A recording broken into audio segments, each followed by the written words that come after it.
Yogena chittasya padena vancham malam sharirasya cha vaidyakena yopakrotam pravaram muninam Patanjali Pranjali Ranatosmi Stuve Patanjalim Vyasam Shankaram cha Munitrayam Katra Sutrasya Bhashyasya Kramat Vivaranasya cha.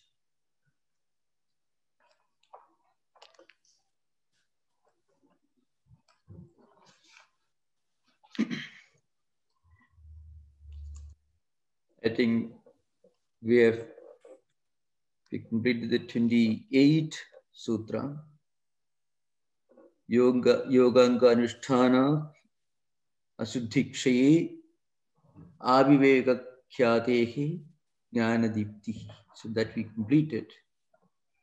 That is when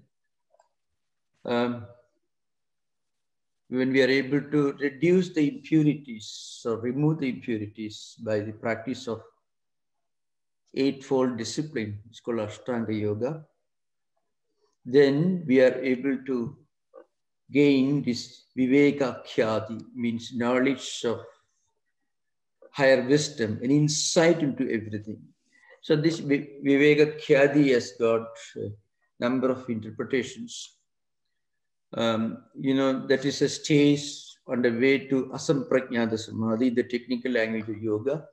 But in real, actual life, in normal life situations, it is the beginning of an insight. We get an insight into things.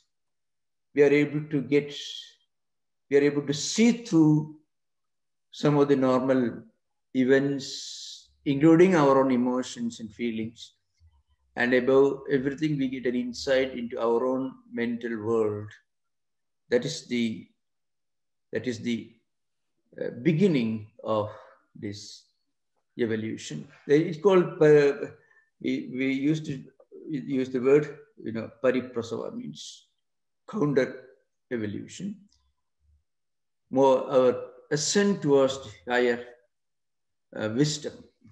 Now, we have already left out one or two sutras which really describe the 7 stages that we will take up after we have finished Yamas and Niyamas. That is the 27th one, Tasya Saptadha Pranta Bhumi Prajna. So how one goes through the 7 stages on the way to attaining this insight, Prajna. In the technical language of yoga philosophers, it has got a certain stages, milestones, so to speak. The first 4 stages, which is called Jnana Nivritti, Jihasa Nivritti, Prepsa Nivritti, and Chikisha Nivritti. We'll discuss this later. First 4 stages constitute 1 milestone. And the second stage consists of 3 stages. It's called Chitta Vimukti. It called Shoka Nivritti, Bhaya Nivritti, and Sagala Vikalpa Nivritti. We'll discuss this later. Now we'll come to the 29th Sutra. Yama, Niyama, Asana, Pranayama, Pratyahara, Dharana, Dhyana, Samadheha, Ashtangani.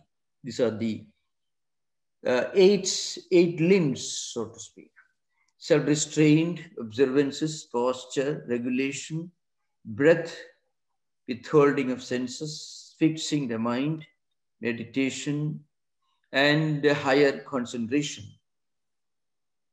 These are the 8 stages, of which Yamas are considered to be more universal in nature, because these are some of the fundamental values of self-restraint, moderation, is a kind of level-headedness, which are necessary for the sustenance and preservation of values in our culture.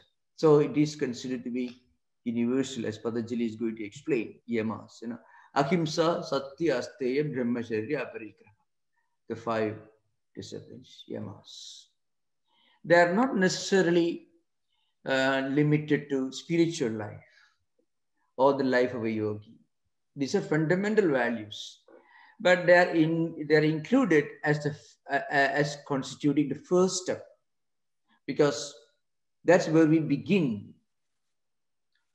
All these 5 disciplines have got 2 stages. One, the stage as we enter. For example, let us say ahimsa. It's a non-violence. It's a meaning here. Non-violence in action, in word, in thought, in speech, in everything. That is a discipline that we begin to practice. It's some kind of it very close to the normal practice of compassion, good feeling, friendship, let us say a law-abiding life. That's the essence of it, which, as I mentioned, is common and necessary for everyone. In its higher stage, ahimsa means a stage where you cannot think, act, or speak anything that would do any kind of harm to anybody or anything, which becomes a natural instinct for those who are highly evolved. So it has 2 stages. One, as a discipline, that we all begin with. So sometimes it is stated, without the practice of ahimsa, there will be no peace in society and there will be no peace in our mind. And in its higher sense, it is a state of spiritual affinity with the whole creation, where you cannot actually do any harm to anybody because you don't see anything or anyone as alien or distinct from yourself. So 2 stages. The second one is Niyamas. That's also important. The important point is Niyamas, Shaucha, Santosha, Tapaswadhyaya, Isar Pradhana. They are important, but we have to remember these Niyamas have no real value without the practice of Yama. The Shaucha, purity, inner purity, outer purity, called Bahi Shuddhi, Abhyantara Shuddhi, and also. We will discuss this in the light of the commentaries. So these values, so let's say observance of cleanliness, contentment, austerity, study, and surrender to God. These values are very important. They will help us to move forward along the path of spiritual life. But they by themselves are not necessarily very spiritual in nature without being accompanied, when they are not accompanied by the yamas. For example, a person who doesn't practice ahimsa, he doesn't practice non-violence, he can practice a lot of cleanliness. He'll be perfectly contented. Others will not be very happy with him. He'll be very happy with him. This is called santosha. So you find many of the villains of the world were extremely happy with themselves, but others felt less than happy in their presence. So it's a very clear example of this. Again, austerity. You find in the Hindu mythological stories, many of the demons were very strong-willed persons. They did a lot of austerities. It is some of the demons practiced meditation for thousands of years. Hindu mythology mentions many of the villains of Ramayana, like Ravana, Kumbhakarna. All these were not, they were men of strong stuff, mind you. They were men of strong determination, steely determination. And they actually practiced all this. You know, they practiced 3 times bath every day, so cleanliness was there. And then, as I mentioned, they were very happy with themselves. Santosha was there. And then very rigorous self-discipline. Ravana was ready to offer his own head in exchange for these higher demonic powers. That was the type of person he was. So naturally, they had all these qualities, but no ahimsa. He was a very violent person, surrendering to God. Also, he had a sense of understanding that he had to depend upon some higher power. That he knew, but without any of the yamas. So that's an important point which commentators make in strong language. All the niyamas are wonderful, but they're wonderful for others only when they're accompanied by the more fundamental spiritual values, is called, which are technically categorized under the heading yamas. Now, to understand the importance of these values, let's say ahimsa, in the context of yoga. Now, why do we practice? Why did Patanjali begin his sutra, ahimsa, his first one, when he lists out the disciplines under yamas in ahimsa, satya, asteya, brahmacharya, aparigrha. He mentioned ahimsa because you are supposed to practice asana, pranayama, pratyahara, these three important disciplines, and then dharana, dhyana, samadhi, 6th, 7th, and 8th. And they together form a cluster, which is called samyama. So there is a physical, then there is a moral, intellectual, and also there is a spiritual disciplines involved. Suppose a person practices these value meditation, let us say. Dharana is the beginning of meditative life. Then dhyana, which is a higher stage. And asana and pranayama and pratyahara, ability to sit for a long time. Asana, we should understand, no? Asana is explained in the language of Vijnana Bhikshu in a very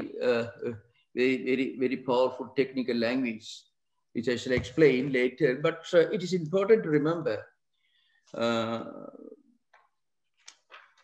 yena samsthanena avasthidasya sthairyam sukham cha siddhyati tat sthira sukham asana.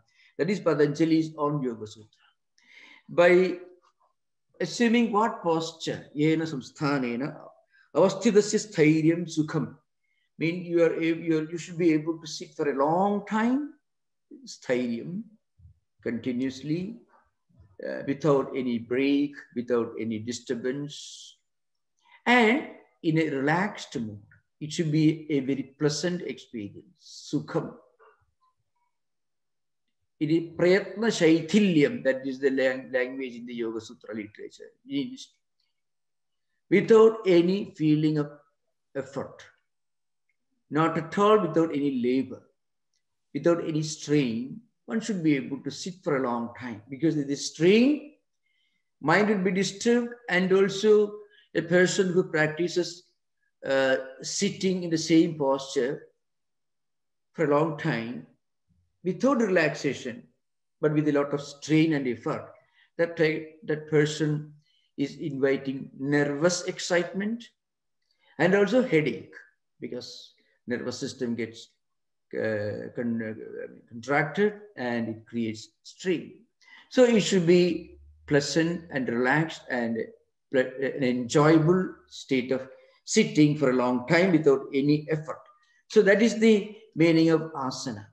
Now, suppose a person practices this or meditation without being established in non-violence. What happens? The practice of the first few steps will generate a lot of physical energy, intellectual energy, nervous energy.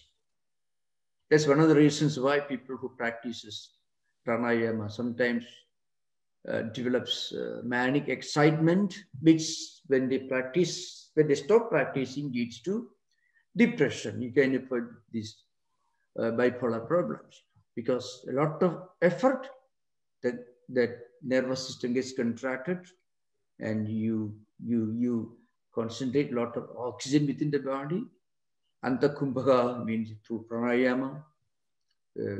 Breath is retained, and that actually activates some of the nervous system within the body. Nadi Vyuha, it is called. And that leads to generation of surplus energy. And the surplus energy should not overflow into wrong and undesirable channels. So for that reason, a person should be established in non-violence. Otherwise, he'll become hyper-violent. A naturally violent person who is not established in non-violence, ahimsa, if he practices some of the early disciplines of Ashtanga Yoga, he may generate energy, and his natural instincts and characteristics will become hyper-activated when he generates energy. Of course, this is relevant only in the context of long and dedicated practices. If a person is not practicing asana, pranayama for not a long time, only very, very short time, there's no problem. But those who are committed to Ashtanga Yoga, who takes to Ashtanga Yoga without being established in Yama, are inviting trouble. That's the most interesting psychological aspect of beginning the sutra explaining Yama with ahimsa. And similarly, all other characteristics. Because ultimately, when you succeed in reaching asampragnata samadhi, according to Advaita tradition, that makes you fit for jnana prapti, because when all the chittavrittis are completely transcended, that leads to a state of mind which is called chitta shuddhi, sattva shuddhi, and that leads to jnana prapti, and that leads to moksha. That's why Shankaracharya says in one context, realizing one's to be Brahman, and what happens, when you reach that state, when you attain that state, you feel there is nothing more to be attained. When you understand that state, you will feel there is nothing more to be known. And that state of complete perfection is the core. But to begin with, one should be established in the 5 fundamental yamas. That is why Patanjali begins ahimsa, satya, asteya, brahmacharya, aparigraha. It's mentioned here. In the context, while describing this satya, Jnana Bhikshu in his important Yoga Vartiga makes some important observations. Satyam yatharthe vagmanase. Truthfulness means you keep word and mind in one line. That means you should be completely, but whatever we speak should be in total conformity with what we have in our mind. Word and mind correspond exactly to what we are seeing. That's why yatha dushtam, yatha numidam, yatha sudam, tatha vagmanaschedi. So what we have heard, what we have seen, what we have experienced, that should be our articulation by speech.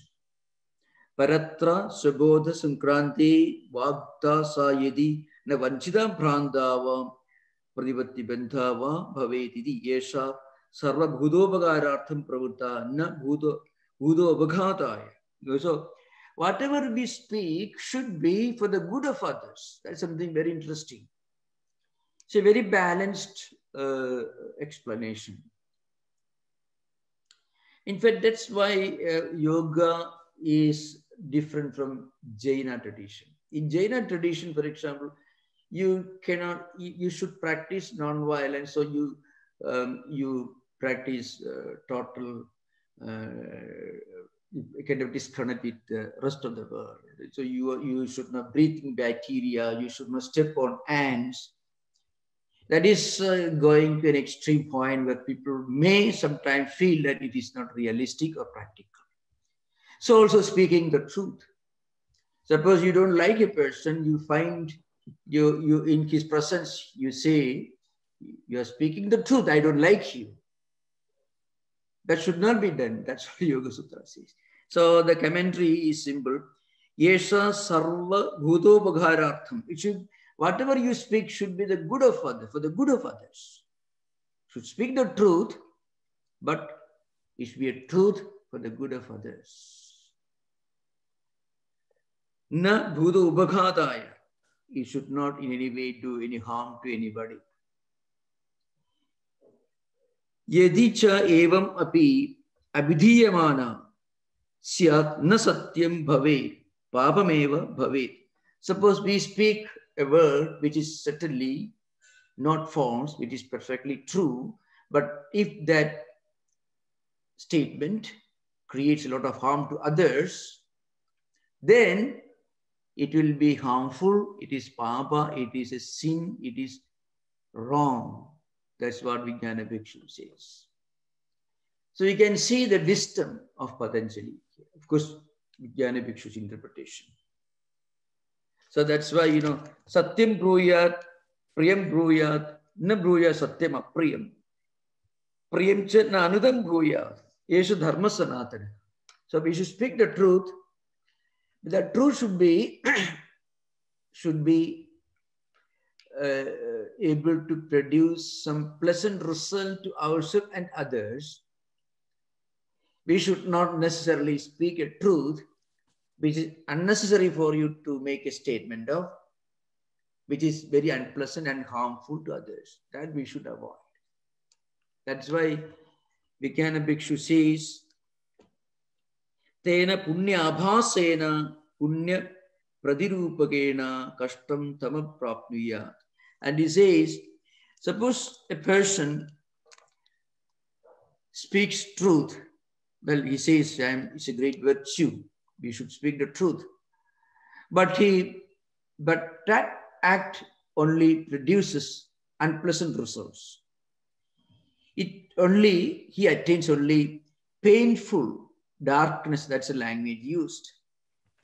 Therefore, after careful consideration, one should speak the truth which is beneficial to everyone. That's a very interesting. Tasmat parikshya sarvabhudahidam satyam bruyat. Therefore, now we should remember it is a very deep philosophical interpretation of the concept of what is true or the truth itself. What it means is the ultimate goal of all these disciplines is our own spiritual growth and to help others to do something that is beneficial to everyone. So that is the ultimate result. So that's why Vijnana Bhikshu very elaborately discusses philosophy of truthfulness, philosophy and also psychology, because he makes a statement, Tena punya abhasena punya prati rupakena kashtam tama prapnuya. Suppose punya abhasa means something which appears to be true, appears to be virtuous, good, but not really. That's punya abhasa. Suppose a person very proud of his habit of truthfulness. He tells something which is unnecessary, which only produces unpleasant results. But he just unilaterally makes the statement, claiming that it is a virtue to speak the truth. Then it becomes punya bhasa. It's not a virtuous deed. It is only a sham virtue. That is the language of Vijnana Bhikshu in his Yoga Vartika. That's why it's important to understand the meaning of Patanjali Yoga Sutras, the language and interpretation of commentators. Otherwise, it can have a lot of lopsided interpretations. Next one is, asteya. Asteya is abstinence from theft. It's natural. which well known. We should not, that is, one should not practice desire for things that do not belong to us. And then continence. That is an important discipline in the yoga. Unless a person practices continence, unless a person practices discipline, self-restraint, he won't be able to generate and conserve his nervous energy, physical energy, intellectual energy, enough to continue his spiritual evolution till he reaches the 8th stage. That's why some of the great scriptural Daksha Samhita says, Smaranam Kirtanam Keli Prekshanam Bhyabhashanam Sangalpo Adhivasayascha Kriya Nispatiravacha Edat Maidhinam Ashtangam Pravadanti Manishinaha Vibridam Brahmajadyam Manushteyam Mumukshubhi. So it means conservation, preservation, protection of the biological drives, sex energy, which is actually the asset, the wealth, the investment, the spiritual inheritance by which the person will be able to accomplish anything sublime and lasting in one's life. That's why it is important to practice this self-restraint continence. Because the aparigraha, not receiving gifts, that's a real literal meaning. Non-covetousness. So that is a Vishayanam, Arjana, Rakshana, Kshaya, Sangha, Himsa, Doshadarshana, Aswikaranam, Aparigraha, Iti Ede Yama. So very interesting and complete interpretation here. You can find not accepting things from others when it is not necessary. We cannot physically practice this because, especially in modern times, when we are living in a world where give and take is totally unavoidable. So one may get away with a very literal interpretation. But the commentators are giving their interpretation with great insight and foresight. So the idea given is very interesting. Means we should understand the various problems that come out of blind acquisition of things that we may not always require. And by acquisition, by protection, by decay. So let us say when a person has got a strong desire to acquire things which he may not actually be in need of, he should remember, it's no use for me. It is bound to decay and it will not last long. Therefore, there's no point in going after things which I don't really need. So that state of mind is called aparigraha. It is in a way a higher value than asteya. Asteya, of course, is very, very clear, non-stealing. But aparigraha is a more profound concept. It's again a person who practices aparigraha will be able to practice santosha, contentment, that is part of the niyamas. A person who is practicing himsa will be able to practice natural inner purity, shaucha, and naturally he won't be doing any harm to others, so he will not have any you don't have any room for any kind of dissatisfaction. So santosha will be natural. And then dedication, devotion to certain spiritual disciplines will be natural. So tapa will be natural, contentment will be natural, and all these can be easily attained, practiced if a person, he devotes himself, if he resorts to Ishvara Pranidhana.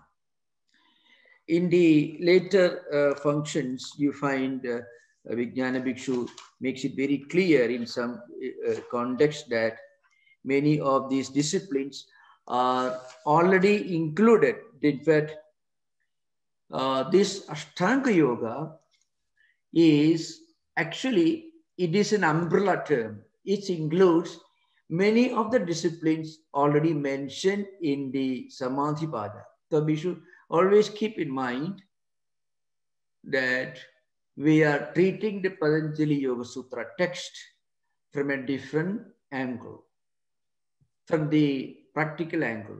In the normal printed versions that you find, that are available in bookstore, the first chapter will be Samadhi Pada, second will be Sadhana Pada, third will be Vibhuti Pada, fourth will be Kaivalya Pada. But in actual practice, Sadhana Pada, practice comes first, and then comes the results of the practice. And then the third stage comes Samadhi, which is concentration, which is a result of this long practice and being established in practice. And fourth stage is Kaivalya, liberation. So it's a normal stage. So we take up this.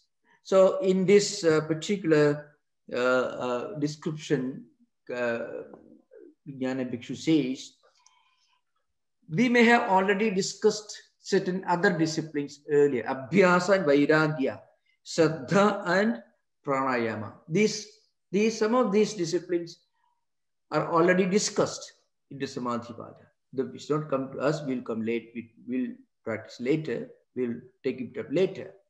So Abhyasa and Vairagya, Shraddha, Pranayama, all these disciplines that we may have already taken up are included in Ashtanga Yoga. Similarly, he says, Tapa, Swadhyaya, Ishvara Pridhana.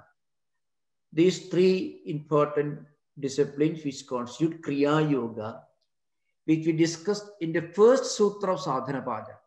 You should remember, we are discussing right now the 30th sutra. But the first sutra of Sadhana Pada that we discussed maybe 2-3 months before, we discussed Kriya Yoga, which has got three important disciplines, Tapa, Swadhyaya, and Ishvara Pranidhana. Now, Vijnana Bhikshu says in his commentary, Ashtanga Yoga includes all these. It includes Kriya Yoga, it includes Abhyasa, Vairagya, everything. So it is an umbrella term. Actually, it is the main highway. There are other roads which may join this highway, but this is the main freeway, highway, whatever you may call it. That's an important thing to remember. So that is the importance of Ashtanga Yoga. And then, Ete Jadi Desha Kala Samaya Anavichinna.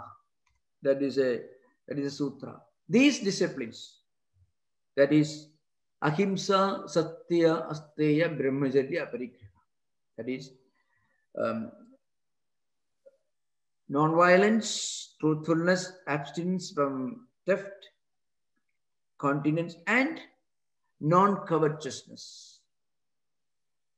These 5 disciplines, they are not conditioned by any class, place, time, or concept of duty, or nationality, or religion, or anything.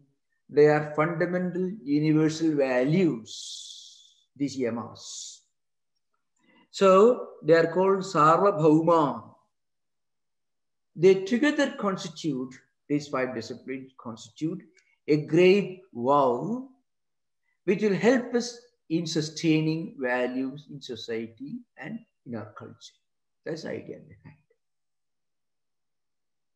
So they are called Sarvabhauma. Sarvabhauma literally means that which has got a relevance all over the earth, or in all the time, everywhere, and in all aspects. That's the real meaning of Sarvabhauma Mahabhutam. They are the great vows which are universal and not confined or limited to any particular religion, culture, or nationality, or society. It constitutes a universal spiritual way of life.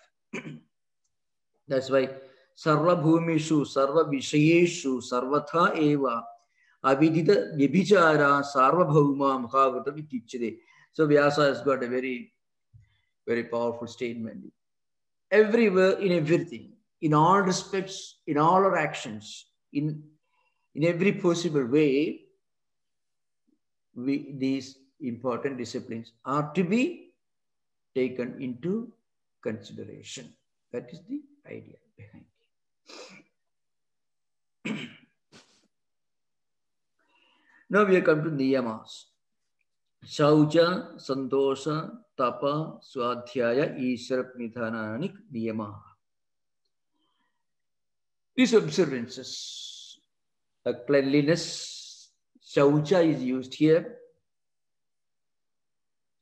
Shaucha has got two aspects. One is Abhyantara Shaucha, inner purity, purity of the mind, purity of emotions, purity of feelings, attitudes, and purity of the body.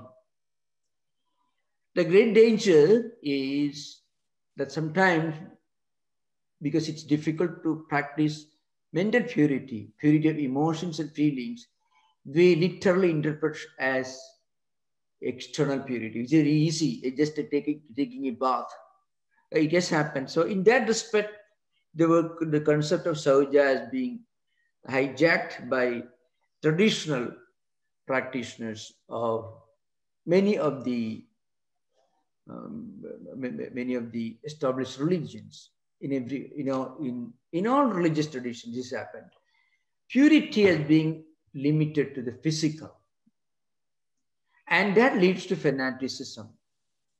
But there are commentators who have observed again and again, if you have an option to practice external purity or internal purity. Well, suppose you say, I can practice compassion, kindliness, broad-mindedness, all these qualities I can do.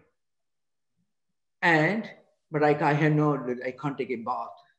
Maybe there is no bathroom, there is no other facilities. But one can sit and think of, meditate on these values and practice them.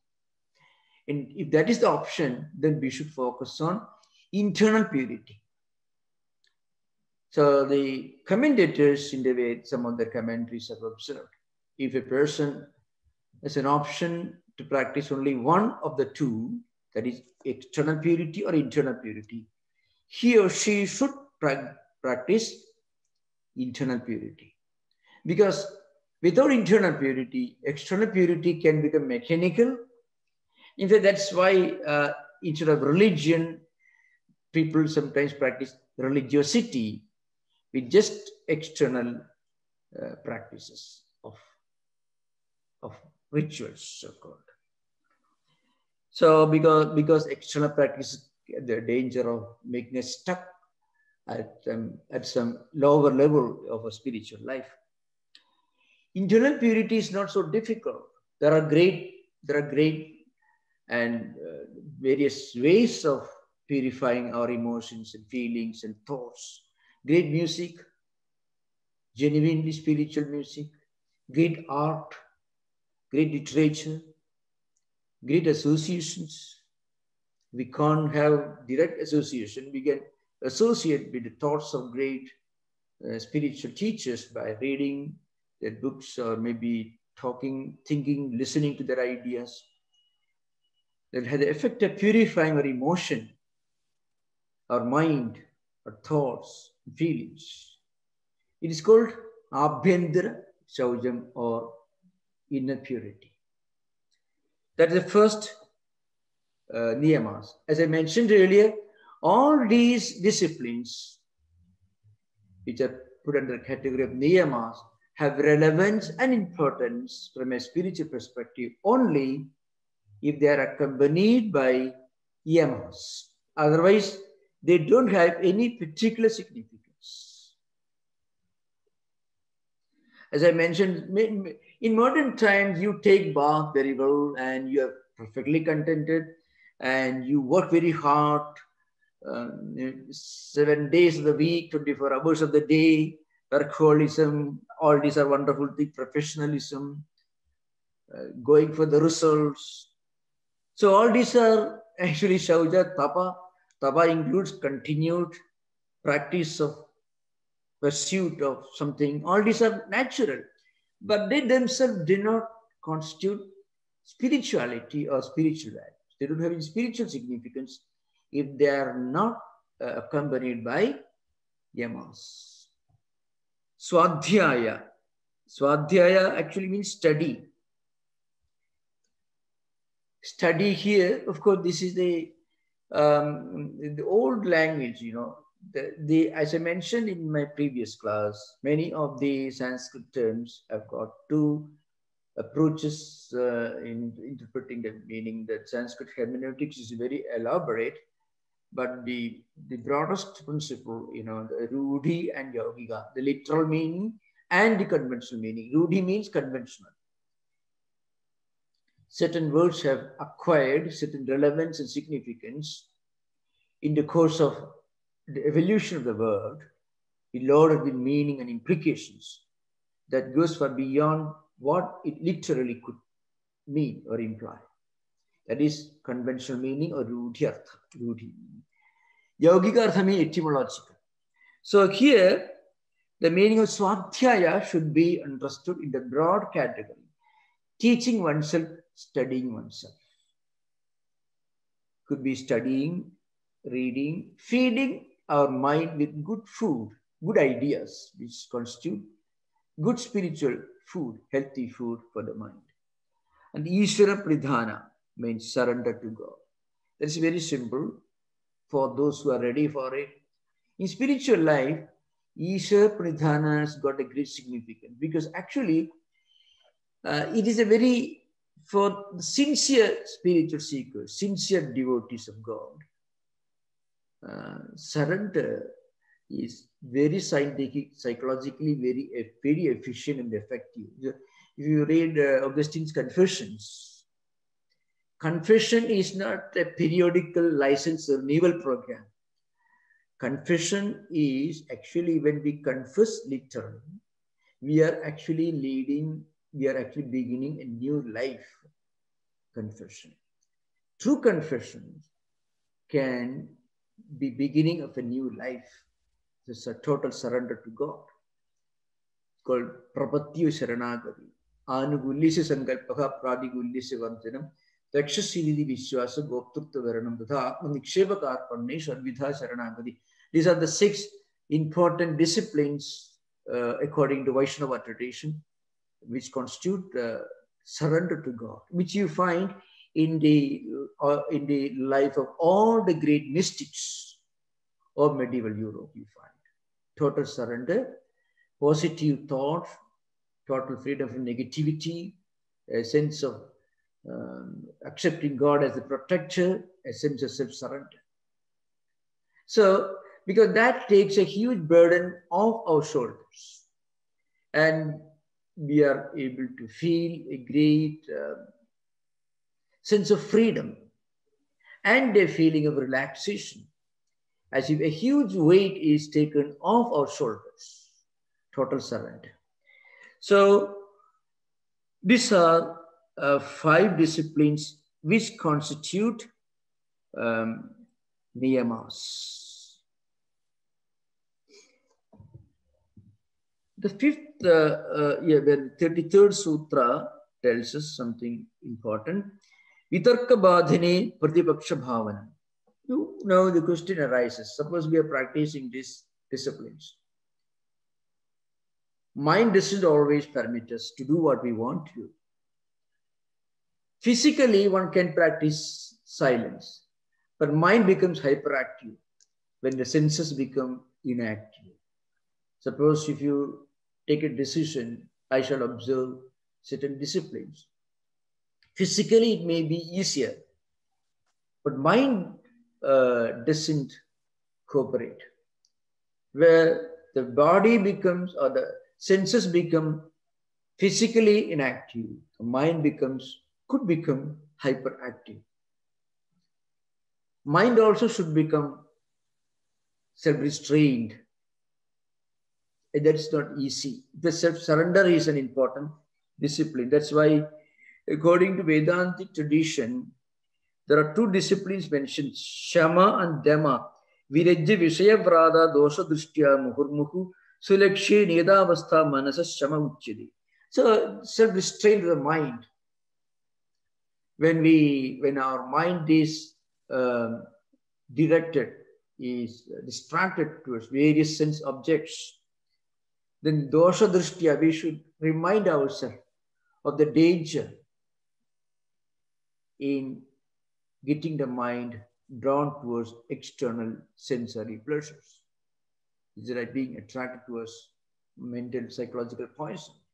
Because mind gets drawn towards external sensory pleasures, then mind gets colored by that, and then the mind goes after it, and if we are not going to acquire that, we become disturbed. So the first important principle is shama, means self-restraint. And in dhamma, the vishayabhis paravritya sthapanam susagolage ubhayesham indriyanam sadama parigetida. I mean, even if the eyes or the senses of perception get connected to external objects of pleasure, we should not allow that to affect our mind. So mind should be restrained. Now, the question is, this is of course not an easy task. So Patanjali gives an easy solution for the beginners. Vitarka badhane pratipaksha bhavanam means when negative thoughts, unfriendly thoughts, perverse thoughts oppose and torture our mind, then we should cultivate the opposite thoughts. This is the meaning of pratipaksha bhavanam. What it actually implies in real life is, suppose we feel great attraction to certain things. Let's say most common attraction for people is wealth, money, and so on. And when we are aware of the need to restrain ourselves, then we should think of the evil consequences, the problems that extreme attraction towards wealth, even though we have enough that's necessary for us, still blind attraction towards wealth can sometimes torment the mind. Then we should remind ourselves, we should remind our own mind of the problems hiding behind whenever these thoughts come. See, blind pursuit of wealth can lead to tragedies, dissatisfaction, discontentment, perpetual feeling of incompleteness. They are never happy, always looking for something fresh, something new, something that attracts our senses. So this continues because all the time, all the five senses of perception, eyes, ears, all the five senses are drawn towards external things. And then we go after them. And when we do not get, we become dissatisfied. And that makes our life happy. But actually, life is not a blind pursuit of wealth and comforts. Anyone who interprets life as a pursuit of wealth and comforts is bound to be unhappy at some point of time. So you'll be doomed to live in a state of perpetual unhappiness. These are the thoughts that we should make use of to counter when we are affected by greed for more and more wealth. This is what happens. This principle can be applied in all aspects, in all respects. When we become extremely attached to power, then we can say how disastrous it could be if you go after power. Blind pursuit of power can land us in a state of perpetual, unbroken state of unhappiness and dissatisfaction. Whole life becomes a torment, a torture, if we are doomed to live in a state of unhappiness. So these are the real facts, but we forget this when we are in blind pursuit of all this power and wealth. So we should, Pratipaksha Bhavanam, take the help of these thoughts, these realities. They are opposite thoughts that will blunt the edge of greed and thirst for power. But this could happen only for those who are already looking for some higher value in life. Then it becomes easy. That's why Patanjali says, Vitarka Badhani, when perverse thoughts, opposing thoughts, unfriendly thoughts, when our mind becomes a tormentor. You want to practice contentment, but mind won't permit you. Mind forces us to go after things which we know we are not in need of, but still mind will torment us and force us to go after things which we don't really need. We don't really need. So what happens? Then we should remind ourselves of the undesirable consequences of this blind pursuit of what actually attracts our mind, our senses. So that is Pratipaksha Bhava. It is very, very interesting, but very simple psychological tool that Patanjali is recommending for the beginners in spiritual life. These are all, many of these have a relevance that goes far beyond the yoga context. Many of these ideas can be part of simple common sense, simple wisdom. Just maturity of outlook and attitude in life. That's the uniqueness of, especially this part of the Yoga Sutras. Now we can have interaction. You are most welcome to ask questions.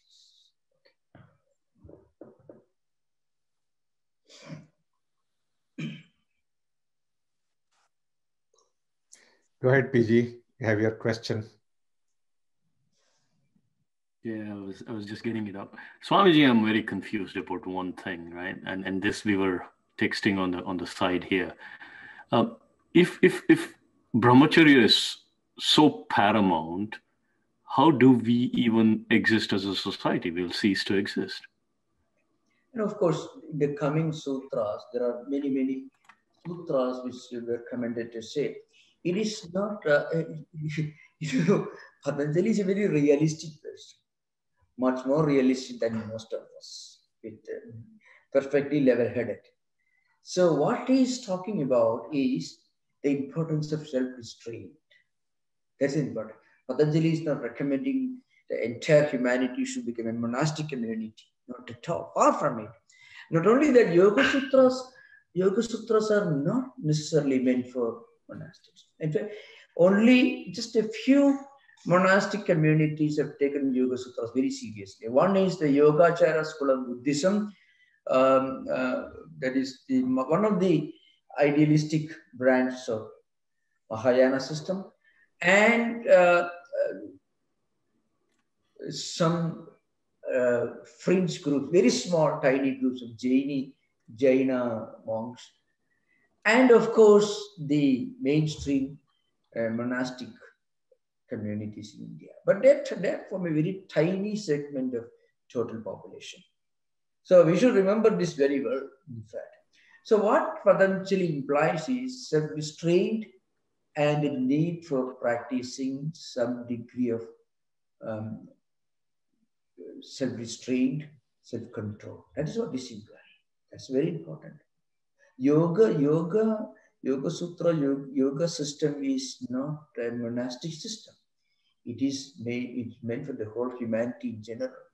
So what is implying is self-restraint, self-control, because without self-restraint at this level, one will not be able to do anything higher or protective.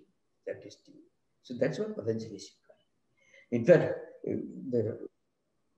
Patanjali is not against marriage or the family structure. In fact, there are many great teachings in this Patanjali yoga system which are very helpful, which are meant for families, which enrich family values. So that should be. I would come to those sutras maybe when maybe after a few more sessions. Yeah. Thank you. So I feel, oh, you're free from confusion now. Thank you. Okay. Thank you for the question. In fact, that's true. 195 sutras. I try to bring all the relevant sutras together so that there will be no confusion. But again, today we could not complete the Yamas and Niyamas. That's why. So the simple idea is one should practice self-control, self-restraint, which is simple common sense, which any sensible parents, teachers, elders, good well-wishers will advise any person. That's I get. Nothing more, nothing less. Thank you for the question. Hari Om Swamiji. Swamiji, you're just talking about self-restraint, right? Yeah. So if I take a step back and I look at it from a material perspective, in the material world, one word that is thrown around a lot these days is ambition, and everyone is encouraged to be ambitious, to achieve, to be successful, right? So how does that play along with self-restraint? Because the way I see it, both are opposing each other. That's true. Now, ambition, a sense of a purpose in life, and dedication to one's duty, achieving great things, are very important, very necessary for society. Now, you need if you are driving a horse carriage, your horses should be healthy, strong, they should run fast, but also you should have the reins in your hands. Then only you reach a destination. So ambitions are very good. Without ambitions, you cannot really achieve anything. In fact, the first instruction that Lord Krishna gives to Arjuna is when Arjuna was trying to practice inaction out of total ignorance, out of total confusion. So the first instruction that Lord Krishna gives to Arjuna is not karma yoga, not spiritual knowledge or anything. Simple common sense wisdom. He uses certain terms which are not very respectable. You are an imbecile, you are a coward, you are a hypocrite, mithyachara sauchyade. There are many terms used in the Gita. People sometimes read Gita with the great sense of sanctity and piety, and they read these verses thinking that they are great prayers. They are all strong language words Arjuna Krishna using to bring Arjuna into sense of his duty, because he was trying to run away from ambitions, which you mentioned is very important, very much necessary. Arjuna was claiming to be a man without any ambition, and he was claiming to be a man of wisdom. He was talking like a big philosopher. But Krishna knew actually he was not a philosopher. The Arjuna whom you find in the first chapter, Arjuna Vishada Yoga, is a metaphor of many of the negative qualities that every sensible parent will try to correct when they're bringing up the children. So he said you should have ambitions, you should be active, you should go after your goal, achieve these great things. That's the first thing. Then Lord Krishna says, well, all these are important. Now, equally important is you should have a sense of self-restraint. What should be your ambition? There is something beyond ambition. There is something beyond success. To make the success useful to you, to make your ambition something productive and constructive, something creative, something that contributes to your lasting welfare, well-being, you should practice certain spiritual disciplines so that you'll be able to enjoy the products, the effects, the good results of your ambition and your efficiency for your own good and the good of others. For that, we need some self-restraint. So remember, Patanjali Yoga Sutra is essentially talking about self-restraint, moderation, self-control. That's the idea. With that, if you have got a lot of ambition, it'll be wonderful. Thank you so much. You look at, in the 1930s, Hitler's Germany was technically the most advanced country in the world, and perhaps the most powerful, at least militarily, for some time. Now, what happened? So there are many examples, which I normally, I'm not expected to discuss in the context of Yoga Sutras. So if you read history, if you read political history, social history, you find many instances. In fact, the rise and fall of civilization, the history of those who had too many ambitions and absolutely no self-restraint. That's I get. It's true in in individual life and also in social and national life. Thank you for the question. Maharaj, one question. How do you group the Yamas and Niyamas? Is Yamas more on the mind part and Niyamas on our practice? The things that you mentioned are Yamas and Niyamas. Is there a classification? Yeah. One important principle is Yamas deal with certain higher principles of morality, which are necessary for the sustenance of social well-being, culture, and civilization. Niyamas are more or less disciplines pertaining to individual life. See, for example, santosha, contentment, purity, inner purity, outer purity, and then continued effort for achieving something good, great, then study, feeding the mind, good food, good ideas, and surrender to God. These disciplines are more or less meant for the individual spiritual seeker, but non-violence, absence of desire for things that belong to others, steya, and then in some higher values of pure life, and then contentment, the ability to restrain our greed, our desire for acquiring things. All these are necessary for the welfare of society and for the welfare of culture and civilization. That's why they are considered to be more universal. And Niyamas are by themselves not always spiritual values, not spiritual in nature. They get a spiritual color only when they're practiced along with Yamas. I mentioned this earlier. You can find many people in the world,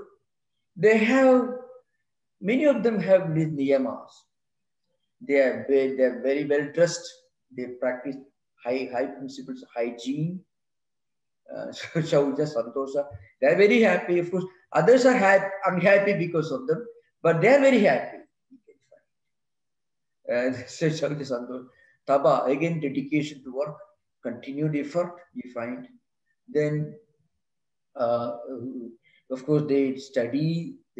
Some of them are great scholars who contributed not very good things to the world, So all these are there, you find. Now, these great qualities become positive qualities, virtues only when they're accompanied by Yamas. Our classical villain of Ramayana, Ravana, he was, in real scholarship, he was not much inferior to Rama. And also he had a strong mind. He was very, very rigorous in his practice. And he was perfectly happy. Others were all unhappy, of course, because of him.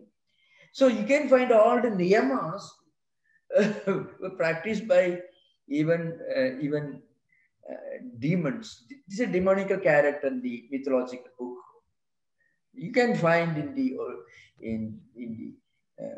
Odyssey, or you can find Virgil or Homer's classical Greek classical works also, you find such characters. So they were very strong. They men of some strong principles, but they didn't have any of these higher values of Niyamas. So that's why Niyamas have got spiritual significance. only when they're practiced, accompanied by Yamas. That's very important. Thank you, Maharaj. Yeah.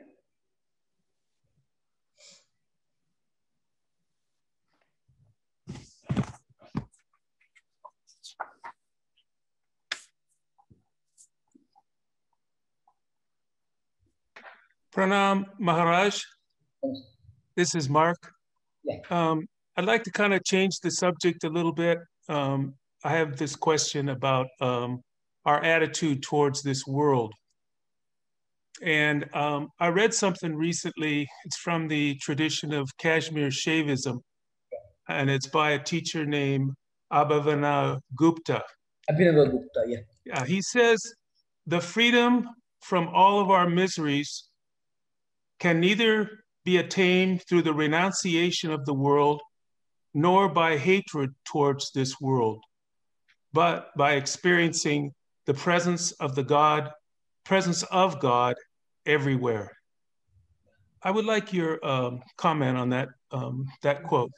Yeah, but if a beginner who is in pursuit of this higher experience of the presence of God everywhere, he will have to practice renunciation of worldly desires. So, renouncing the world becomes almost irrelevant and unnecessary if you reach that stage, no doubt, because you don't have to run away from the world, you don't have to accept the world or renounce the world. You can live with the world. But for a beginner in spiritual life, as a discipline, he will have to practice some degree of detachment, some degree of self-discipline. That's why Christ said that you cannot worship Mormon and God together. But once you reach God, then you need not run away from wealth. There is no need to run away from birth once you reach the highest stage. But for a beginner, he should practice some degree of detachment, some degree of renunciation from worldly pursuits. In fact, that's what Advaita also says the same thing. Once you reach the highest state, you need not consider this world as mithya or unreal or relative, because everything is an expression of the divine. But before you reach that stage, for a beginner who is busy with his everyday life activities and so on, he should practice some degree of discipline. He should practice prayer. He should go to a church or a temple or any place of worship. Or if he can't, he can practice a meditation, prayer in his life, away from his other pursuits and duties. And maybe in course of time, he may reach a point where he can feel the presence of God everywhere. Then there is nothing to renounce and nothing to accept. In fact, that's a higher state. See, a child has to practice alphabet writing in a big slate or something. He has to practice it. When he becomes a scholar, he doesn't have to practice that. So that's an important point. Yeah. So some renunciation is required for a beginner. But absolutely essential. In all traditions, you can. Essential. Yeah. In all traditions. Not even religious traditions. Even in everyday life, to be a responsible household, you should practice some degree of renunciation. Every family member to live in perfect harmony with other members of the family, of society, he should practice some degree of self-restraint, some degree of detachment, because that's the fundamental principle on which harmonious life is built. Not, as I mentioned, not only in society, but even in families, in any community.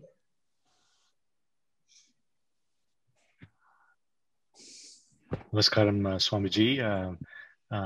Just had a question about the 8 limbs of yoga.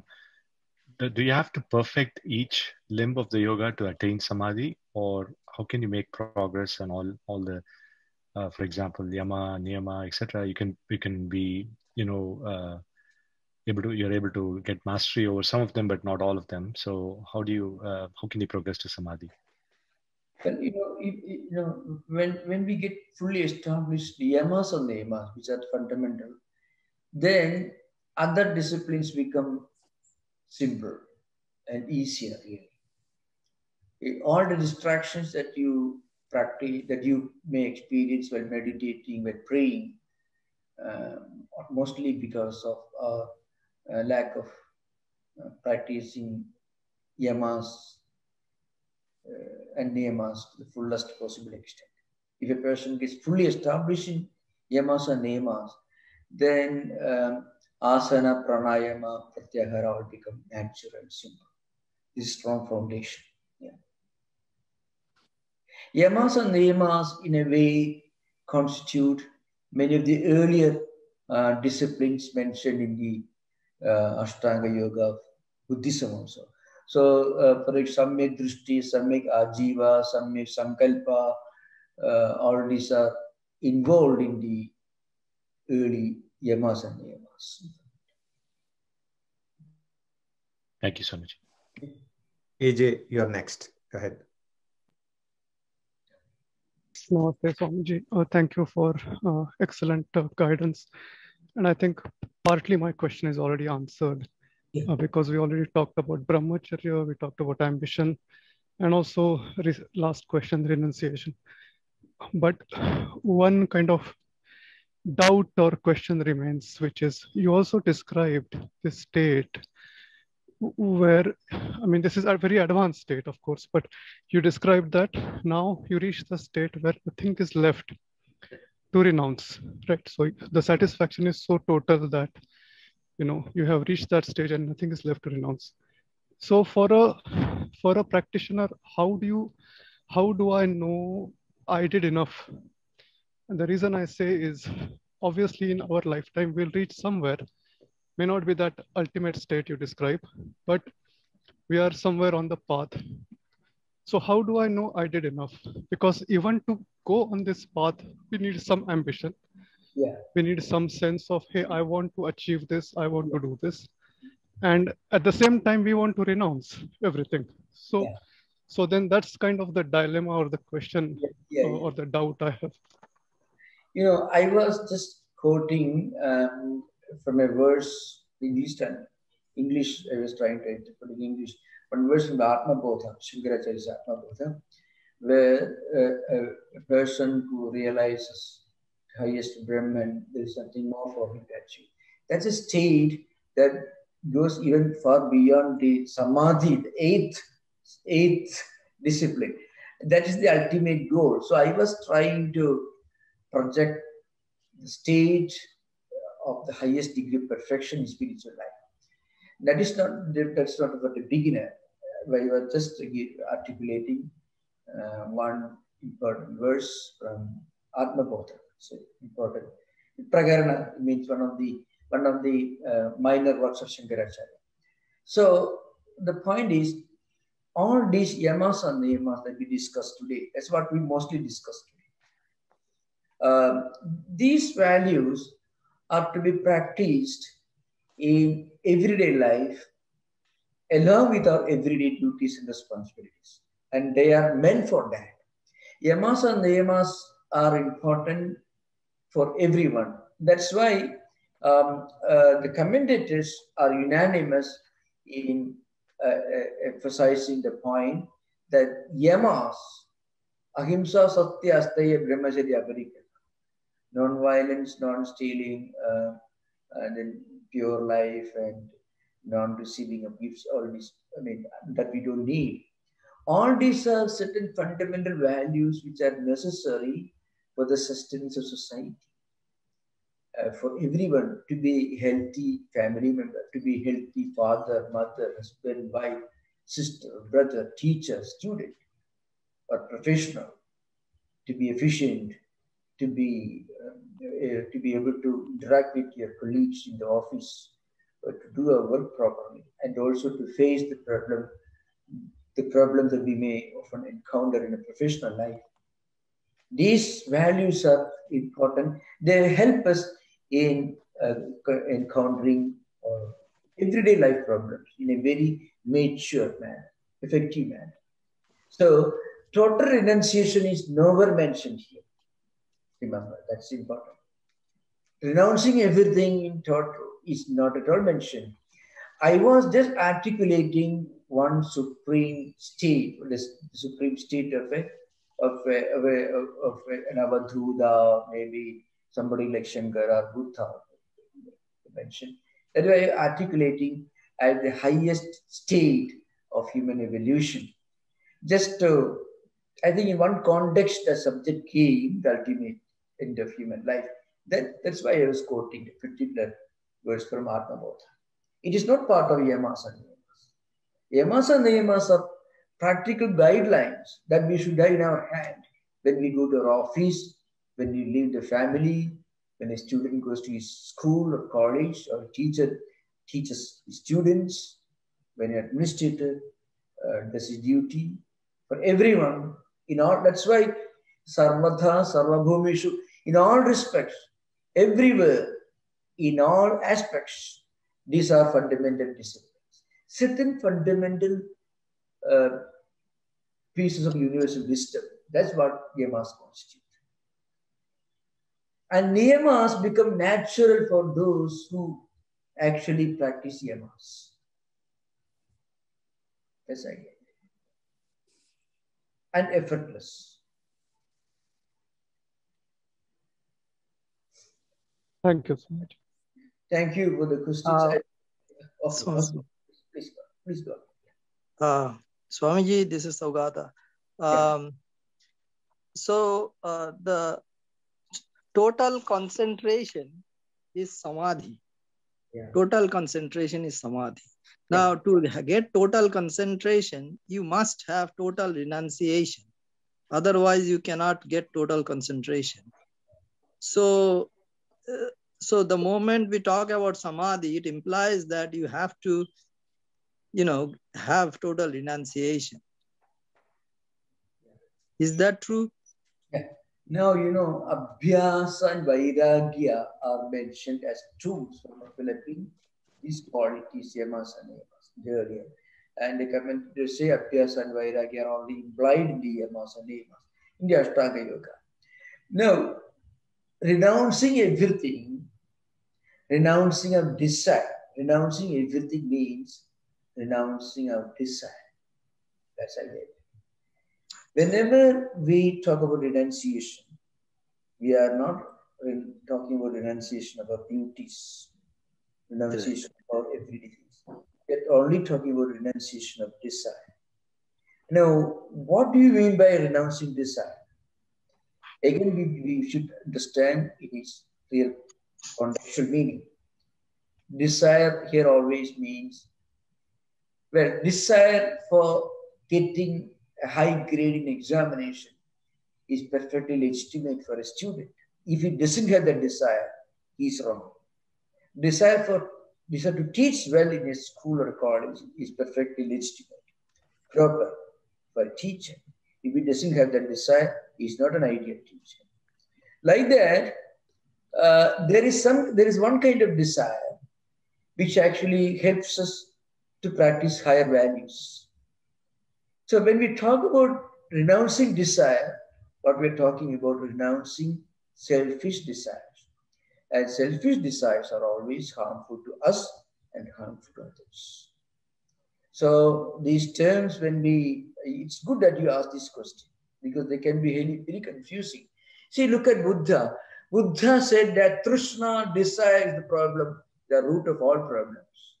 Without desire, how will you live? Buddha himself had a desire to teach his disciples.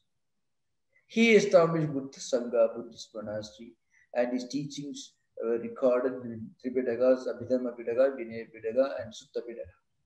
So if you read Buddha's teachings, there are great ideas. And he was himself, he didn't keep quiet for a day. For 80 years, he was working very hard, traveling, teaching, inspiring, leading people, guiding people. How could he do that?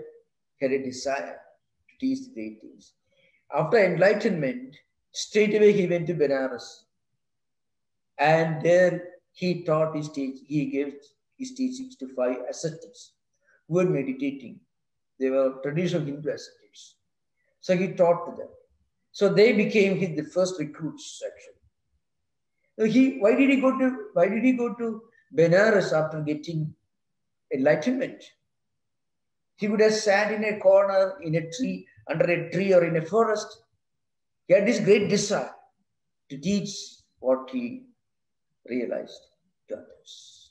So when we talk about desire, we are as something to be renounced, as something to be overcome. We are actually talking about desire that is rooted in selfishness. And such desires can often be harmful to us and harmful to others. That's what you're talking about. Thank you for this question. These questions in many ways help me to clearly articulate the true implication. Otherwise, in a class, this may not be always possible. Thank you. Swamiji, is it not easier to renounce everything and focus on God or focus on the ultimate goal, rather than to have to navigate through the complexities of life, bearing in mind all these niyamas and yamas and trying to achieve the ideal goal? You're absolutely right. Absolutely right. If a person feels that, well, I want to renounce everything and turn to God, that person is a truly blessed person, if he can do that. But such people are very rare, and you can't talk about God and renouncing everything and surrendering to God in this 21st century mainstream society. It will not be even understood. So that's why Patanjali, Patanjali system is meant for the mainstream. But in society, you find some exceptionally rare, blessed souls who don't have to navigate through these delicate parts of practicing these disciplines or reading disciplines. If they can surrender everything to God and renounce everything, that is certainly a very wonderful thing to do. But everyone may not be necessarily ready for it. That's the only problem.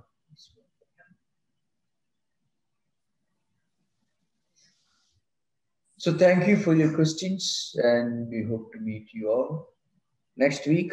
Thank you. Namaskar. Om Shanti Shanti Shanti Harihi Om Sri Rama Krishna Pranamastu.